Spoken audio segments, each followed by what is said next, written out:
a giorni saranno aperti i primi chilometri della pedemontana nel lotto che va dalla Valdastico a Breganza. Da Treviso i rappresentanti del SISI, il consorzio di imprese che sta materialmente realizzando la grande opera, invitati a illustrare tecnicamente il progetto della pedemontana ai ragazzi della scuola edile, fanno sapere che l'apertura dei primi 6 chilometri della superstrada è questione di pochi giorni, probabilmente subito dopo l'appuntamento elettorale. Abbiamo sentito oggi, in occasione di questa giornata, che il primo tratto verrà aperto a brevissimo. Questo non può altro che farci felici come veneti e credo anche come italiani. Cioè qui è l'ora di smetterla di fare i primi della classe o piangersi addosso. Bisogna fare, continuare a sperare in un futuro migliore, in un paese che è ormai certo che è in recessione, e solo attraverso le grandi opere e le infrastrutture che danno la possibilità alle nostre industrie di spostarsi e essere competitive con il resto d'Europa potremo crescere. Segnale positivo per il settore anche lo sblocco definitivo del cantiere di Altivole da parte dell'autorità giudiziaria,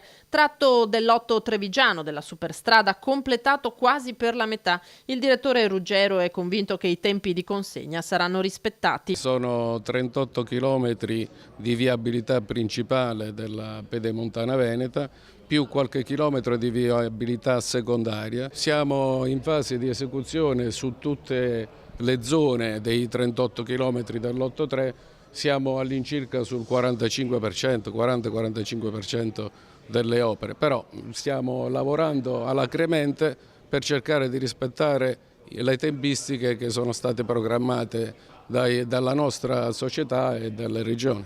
Gli studenti della scuola edile hanno accolto con favore questa esperienza. Va al di fuori di quello che è il solito cantiere edile, quindi diciamo dalla classica costruzione della casa, perché ci approcciamo più al mondo delle costruzioni stradali, quindi opere grandi, opere importanti. Siamo abituati specialmente sul privato, su costruzioni, non nell'ambito delle strade. È un grande cantiere e chi ci lavora ha tanta responsabilità, soprattutto se sbagli sono problemi gravi.